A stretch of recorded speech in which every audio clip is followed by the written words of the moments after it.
Hello, everybody, and welcome to my thoughts on WandaVision. So, this is not going to be some formally structured review or anything like that. This is more just like my initial impressions and thoughts after recently finishing the entire series. So, WandaVision is the latest piece of media to come out of Marvel Studios, and that is it within the MCU.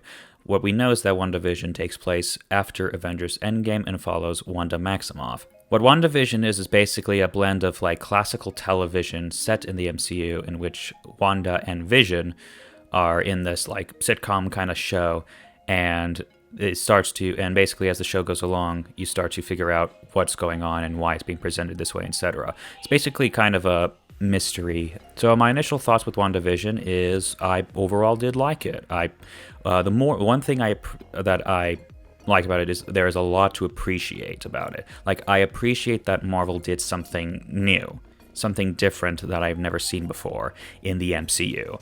Like with this classical television take, black and white, and, the sitcom style and all that stuff. Like, it's something I really appreciate and found refreshing in terms of the MCU, because in terms of the movies, they all basically are the same in terms of their tone, the presentation, all that stuff. And now we have something that's a little different. They're stepping outside the box, and I really do appreciate that, And I like the little attentions to detail they do. Like one thing in particular is aspect ratio changing depending on where we are, and how it like goes from this down to this, like slowly as it changes settings. And I found that like, oh, I like this. It's interesting. And also the way the camera is shot as well, because the camera is shot in a very sitcom style where it's mostly wider shots, usually level, not much use of lower or not much use of dynamic camera movement, at least in the earlier parts of the sitcom parts of the show. So that when you do get a camera movement that's not really sitcom, like closing in and twisting and stuff, it really translates to visual language like something's going on here. There's something going wrong. It's really a handy thing to do in terms of using the camera. So the first two episodes, like first 2 to 3, really are just basically the sitcom. There's not much that happens to it in terms of you finding out what's going on. And if you like that, you may, if you like older sitcoms, that's what you do, because it's very much inspired by older sitcoms. I think this was mainly inspired by the Dick Van Dyke Show.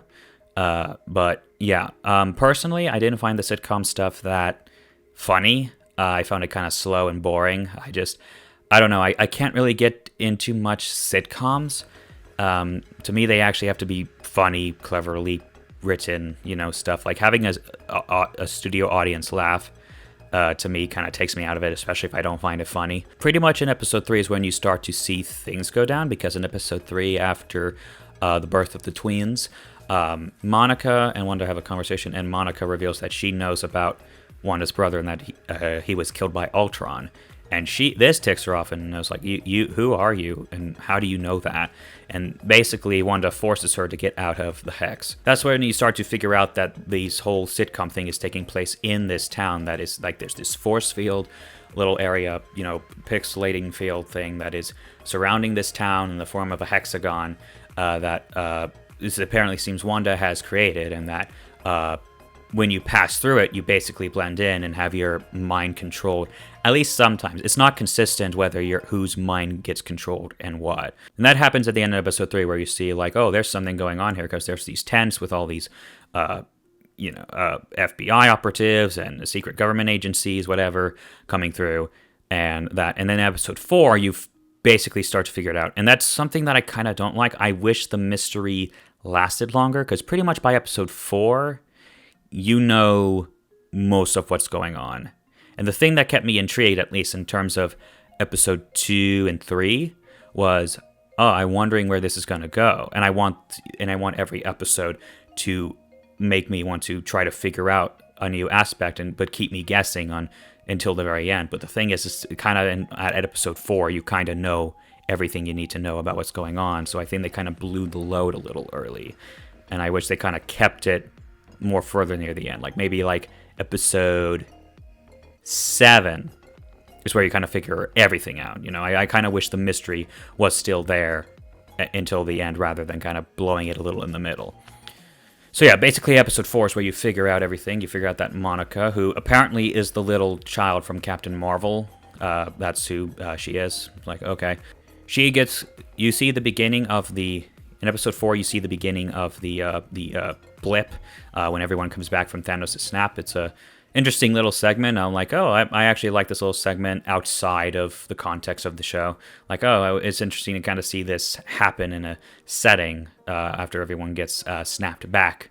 Although the interaction between the Doctor and Monica is kind of off, because the Doctor just kind of straight up comes like, oh, she's dead. Your mother's dead. Just like, oh, you're not going to take it a little slower, but, And basically, from after that, she gets called in to Sword, and she says, we have this thing. We're going to this town, and the conversation that Wu, that's the agent's name, right? Wu and Monica have is very odd. It seems like Wu is like, the town doesn't want me to go in and stuff. Like, it seems like you know everything about this town and what is happening here. Why don't you just tell her? Why keep it in mystery? Why are you trying to formulate your words to keep her guessing? Like, what?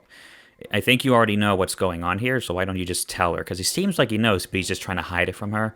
It's not very convincing. And this is the part where Monica gets sucked into the hex, and it seems that she is changed, everything about, but it also seems that her mind is not completely taken over, because the thing that's revealed later is that the minds of the people are taken over by Wanda to kind of behave in a particular manner. So, but hers is not fully taken over, so it's a little bit inconsistent. Like, why? Is it because she was not in the hex to begin with when she created it, or whatever? It's not really established. Basically, she gets in, you learn things. They bring Kat Dennings in from the Thor movies to figure out the stuff, and she was very, very easily to be able to figure out, oh, I've got a broadcast signal, and we're going to be watching the show. And although she is annoying, as most people say she is, at least in this show, she's at least somewhat useful. She's not just a side gag. She actually has somewhat of things to do. I will say she's not completely wasted. She's actually useful. She's better in WandaVision than she is in the Thor movies, Kat Dennings. So basically, throughout this episode, you figure all this stuff out. Then you see how Monica gets blasted through. One thing that's odd, though, is that Monica gets blasted through like 3 sets of walls by Wanda. And it's like, there's not a single scratch on her, and not a single broken bone. Like, no injuries at all. Like, usually in real life, if you blast someone through a wall, especially 3 layers that thick, you're bound to injure, maybe even kill them. But Monica is just fine. And some people will say, like, oh, well, it's because of the bulletproof, because, like, her clothes turned into the Kevlar and the bulletproof vest. Like, okay, that maybe might help, but I still think it would kill you. I don't think a bulletproof clothing is going to prevent you from being hurt or injured when you get pushed through a wall. Especially 3 walls that are this thick, that are as thick as this room right here. So, anyway. So basically, that's what happens at the end. Then we move on to episode 5, which I would say, in terms for me, was one of the more enticing episodes, especially for fans, because in this episode, it's basically, we have now the twins, they're now children, they're older children, and we see a bit more like Vision is now starting to suspect there's something wrong here, there's something wrong with this town, people are behaving odd, all these kinds of things. And one of my favorite aspects about the episode is Vision reveals to Wanda, like, I freed Norm from your powers and spoke to him free from your oversight, and says he is in pain, Wanda, and like, you're causing this. And then the little fight they have where they're in the end, and Vision's like, you stop lying to me. What is outside of Westview? That to me was a really emotional, pivotal part for me, and I really did enjoy that. And like when Vision says like I don't know who I am, I'm scared, I really believed him. Like, the acting in that moment was really good. I really believed Vision was scared and like upset that he doesn't know what's going on, and like, I can't remember anything, I need help. It was very convincing. Now, there is some odd things about it. Like, for the thing is, like, Vision, he can free people from the subconscious mind of Wanda. I'm just like, well, if you can do that, like why do you put him back under Wanda's control? Like, why not let him go free? Why not let him be free? Like, it's like, if you can free him from the control, why not at least like let him stay free and let him just go around and like try to work something out with him, or try to get him out of the hex, and why not do it for more people? Like, it's just like, well, why keep them under your control? This is also the episode where we get the reveal of the new Quicksilver, Evan Peters, right? And that was something the fans were so excited for. And I was excited too. I was like, oh my gosh, are they doing this? Are they bringing in the Fox X-Men to the MCU somehow through this? And surprisingly, no, because in the last episode, it's just revealed he's just some ordinary guy. So that's kind of a disappointment. That's one reason that kind of brought it down for me. It's like, oh, he's not Quicksilver from the X-Men universe. At least not. Maybe they might do something with it, but if it looks like they're not going to. It's like, oh, he's just some guy. It was extremely lame. Extremely lame. We must always have a baddie, It's like, can't we just do this in the realm? Oh, I forgot to mention. So there's this really dumb moment, and it should be in episode 5, where they send in a drone, and it's like under Monica's control, and she's like, I want to talk to you, Wanda, and then Hayward's like, all right, take the shot. And it's like, oh, like, to me, that I was just like, really? We're going to have, like, the baddie FBI agent who hiding stuff, wants something, all this stuff. It's just boring and unnecessary. I just found it dull. I'm just like, I know where this is going to go. I know he's going to be bland. I know he's not going to have some big motivation. He just wants Vision, wants the weapon. It was unnecessary. I really feel like if you were going to have a villain, have it be Agatha Harkness. There's this scene in episode 5 when, like, the drone is sent in. They try to take a shot. Wanda stops it. She comes out of the hex and throws the drone to, like, the to the FBI, to the people gathering around pointing the guns at her. And she says, I want you to stay at my house. You don't bother me. I don't bother you. And it's like, I wish that could be. And then, like, the FBI guy, Hayward, says, I wish that could be the case. You've taken an entire town hostage, Wanda. Like, all these people are trapped under you. And then her reply is, well, I'm not the one with the guns, director. It's a really stupid reply. Really pathetic reply by Wanda. It's like, that doesn't negate the fact, Wanda, these people are under your control. Do you understand? You took an entire town hostage. Wanda, these people in your town, they're suffering under you. They're hurting under you. And they don't mention it up again. Hayward mentions it once, and that's it. In the next few episodes, we get the Halloween Spooktacular, where we see kind of like Vision and Wanda in like their original costume depictions, like from the comics or whatever. Basically, it plays out the same. There's a little more revealed, a little more done in terms of the plot. Not too much. You get to see kind of more of the spooky stuff. Like, one thing I liked is like when Vision is wandering off far from the center of the town, and he comes across the girl putting up the Halloween decor, just constantly going back and forth, and she sheds a tear. Like, that was really effective. And when Vision comes across the like little cul-de-sac where nobody's moving at all, very uncanny valley stuff. Like, I like kind of that stuff because we have the little exchange between Agatha and Vision when Agatha's in the car and Vision is like on the side. It's kind of weird because she just keeps yelling dead, dead, dead. It's a little odd, which is like, she's not under Wanda's control from what we know. It's like, why is she acting this way? Like, why is she acting weird? It's just, it's trying to keep the mystery and suspense for the audience because we don't know too much about her up to this point. But, it's just kind of a bit odd, and I don't think it fits too well in terms of consistency.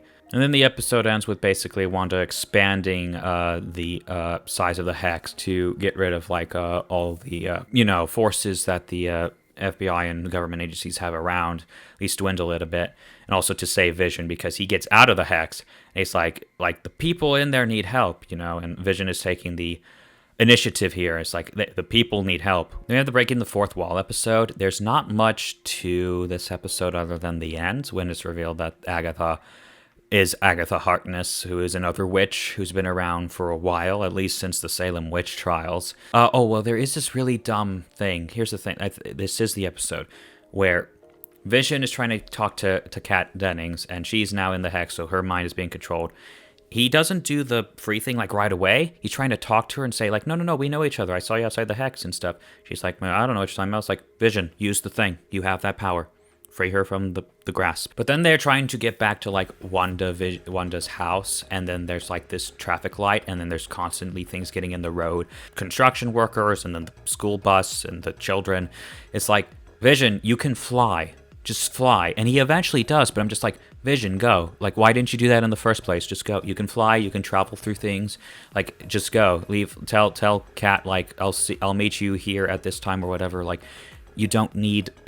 I do like that little area when he's like talking, breaking the fourth wall, talking to the audience, and he's like, wait, why am I here? Why am I in this interview? I need to get up. I like that part a lot with it. He's like, wait, I'm like, why am I doing this? Like, I know this is fake. I know this is not real. I need to go. And yes, pretty much the episode ends with Agatha revealing herself to it, and now we have kind of a main villain.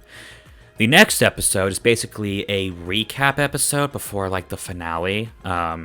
It's basically traveling through Wanda's history, basically how she got from the beginning to the end. Basically starting with what happened with her and her brother being trapped with the Stark weapon that was mentioned in Age of Ultron, and basically going up from there.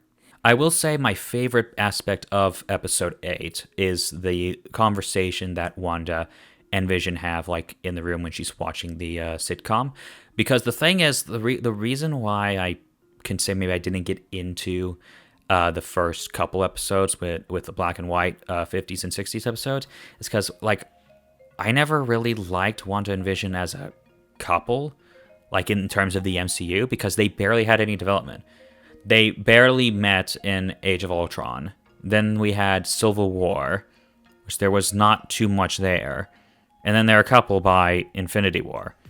There was, like, barely any development. Like, and the thing is, it's like, I watched that scene when when Vision and her are on the bed and she's explaining her grief and Vision is trying to comfort her. I'm like, man, if we had scenes like this, like, beforehand, like, I could maybe have taken them or like be more emotional towards them as a couple in the past movies, because they had barely any development before then. But I did like that little scene because I'm like, okay, I can kind of get how their relationship dynamic started and how it functions, because it gives a little bit of insight to it in terms of, like, how Vision comforts her. Like, you know, what is grief but not love persevering, or some line like that. You know, very interesting little line. Then we get to the series finales. The series finale is fine, I guess. Like, I wouldn't say it's absolutely spectacular. I will say, like, it did what it had to, you know? And there are loose ends that are not tied up, like, and that things that just kind of happen. For example, like, the White Vision. He gets his, like, mind he gets, like, the normal Vision puts, like, his mind or memories into the White Vision, and now he's changed, and then he flies off and we don't know where. It's like, are you now the normal Vision? If you're now the normal Vision, like, don't you want to go to Wanda, or don't you want to go to the Avengers headquarters or something? He just kind of disappears. We don't see whatever happens to him. Like, what happened to Vision? Like, where did he go? Where did White Vision go? It was cool to see the fight between normal Vision and White Vision. It wasn't like a super smart fight, because there's areas where I'm like, oh, you can do this in this moment, or you can use this power in this moment, you know, all that stuff. I did like the fights between Agatha and Scarlet Witch. They were pretty, you know, fun to watch. You know, I was in my chair. I went, ooh, when Wanda brings the car on top of Agatha. They do have some, like, dumb lines. There's, like, that line where she's like, oh, there'll always be people with pitchforks and knives to people like us, Wanda. And it's like, okay. And also we get there's more stupid stuff. So, like, basically there's this point where, like, oh, she's opening the hex. We're going to go in, like, the bad guys, the FBI, the agents and stuff, are going to go in to try to recover Vision or whatever and defeat Wanda. And then, like, there's this moment where, like, Hayward gets out of the car and tries to shoot the children. I'm like, why are you trying to do that? Like, as far as these people are concerned around you who have been freed, they see you do that, you know, they're going to might report it, and or they may be like, what the heck? Why do you shoot the kids? Who the heck are you? Like, I don't know why he wants to shoot the kids. I don't know why he does that. Luckily, Monica was in there in that same time. Oh, yeah, and Monica has powers now. So, like, Monica just happens to receive powers because she went through the hex the second time and somehow didn't get her mind reprogrammed like it was in the first one. So it's like, okay, I guess if you've been there and once, if you go in a second time, you don't get your mind wiped. Like, I don't understand. It's not consistent. It's not consistent. But she just gets powers now from it. And it's a really dumb scene, too, when Monica goes through the hex again. It's like a really slow scene, and, like, while she's rushing through, trying to push past the hex barrier, she has all these lines in her head, like, you are the best, you can do this, and all that stuff. It's cringe. Like, you could have done without the ghost voices or whatever. Like, to me, it just made the scene more cringe. And it's just very convenient that, oh, now she has superpowers. Hurrah. I guess Wanda could give anyone superpowers now. Small scene back at the home where Vision and her have to say goodbye, and it's emotional. I did like that scene, and basically saying like, we'll see each other again. Like, you got to move on without me, Wanda, and like, I'm a part of you. I'll always be with you. All that stuff. It was very emotional. We got to see Vision cry, like never seen that before, and was quite something. Now, one thing that's odd is like, okay, so Hayward's gonna go to jail for what he attempted to try to do and what he did, but Wanda gets no repercussions. Like, Wanda just goes free. Like, Wanda had a town held hostage completely against their will, mind controlled, and from what we know, she knew it. She didn't know they were in pain, but she knew it. And it's like, Wanda, you gotta face repercussions for this. Like, you did something bad. But no, they just let her go free. It's like, oh, you can go, bye. Hayward's just gonna, be punished. But Wanda, you can go free. It's like, okay. Like, I feel like she, at minimum, should stay and try to do something. Like, make sure, like, stay with the people and, like, make sure everyone's taken account for. Like, let me help you get back to your families. Let me help you with this or that. Like, something. But no, she just goes, like, something needed to happen. Either she needed to face repercussions for the actions she did, for the harm she caused, or she would need to stay and like try to basically redeem herself and make up for what she did. But she just goes free, and I'm not 100% really okay with that. Found it odd. Okay, so basically, what are my overall thoughts? I think it's good. I don't think it's great. There's stupid stuff in it. Like before, there's probably tons of stuff I can go through. I would have to rewatch the show and really pick it apart to do so. I don't really plan to, though. I don't plan to make an in-depth review of WandaVision. The thing that I take most away from is that I appreciate a lot of stuff about it, and that I find more stuff to appreciate, and that I thank Marvel for doing something different, for taking like an idea and basically kind of taking a risk with it and going outside of the formula. I do appreciate that this show did make me connect with Wanda more as a character. Not too much, but like, I'm like, okay, I kind of like Wanda a little more now than I did before the show, and kind of want to see what she's going to do after this. So the show did do that. I will say that overall, if you're a Marvel fan, you're invested in the MCU, yeah, definitely give it a watch. You probably already have. In terms of the bad, there's just some stuff that doesn't make sense as I expected. Some things that may not add up, or moments here. There is sprinkled in here. It's not blatant, at least super outright, but there are moments in here of identity politics. You can just tell. And it doesn't destroy the show, but it's just like, come on, we don't need this. I didn't find the first couple episodes funny in the sitcom area. I didn't find the jokes funny. I found it kind of just bland and a little slow and boring. But I would say overall, I did like the show. I did like Elizabeth Olsen's performance and Paul Bettany's performance. They did well. The aesthetics behind the show, how it looks, and the mystery kind of intriguing. It kept you until about the middle of the series. I will say I'm glad I watched it, because pretty much after Avengers Endgame, I was not really looking forward to many Marvel properties. I kind of was just done. But, I'll still keep up some with the MCU, but I don't plan to maybe watch everything the MCU puts out from here on out. I watched this because it looked like it was going to be something different and new, and looked like something to give a chance. If I had to give the show a score, I would give it a 6 or 7 out of 10, taking all things considered in. I would just say, for gosh sakes, Marvel, don't have Evan Peters play the new Quicksilver and then just make him be a nobody. Like, what's the point of bringing him in? Like, why? Why would you do that? Okay, I think that's going to go ahead and wrap up this thoughts video. So those are my thoughts on WandaVision. Overall, liked it. Overall, good. Not perfect. It's got issues, definitely. But something that I do appreciate, and thank Marvel for doing something different. If you want to go ahead and give your thoughts, go ahead and tell me in the comments below. If you want more content, go ahead and subscribe and click the bell for notifications. In terms of like bigger, more in-depth reviews, I haven't decided what I'm going to do yet. The Boys Season 2 Part 2 will come out sometime later. I'm probably going to work on it during the summer. I can't really do too much of big stuff right now because in terms of college, my final semester, I've got like 2 or 3 big projects I have to work on between now and the end of the year. So I can't have I can't dedicate as much time to videos as last semester or during the break. But hopefully I'll still be able to put out some content. The second part of The Boys Season 2 review will come out hopefully before the end of the year. Like, I still plan to make it this year sometime. Anyway, thanks again for watching. I'll see you in the next video. Take care.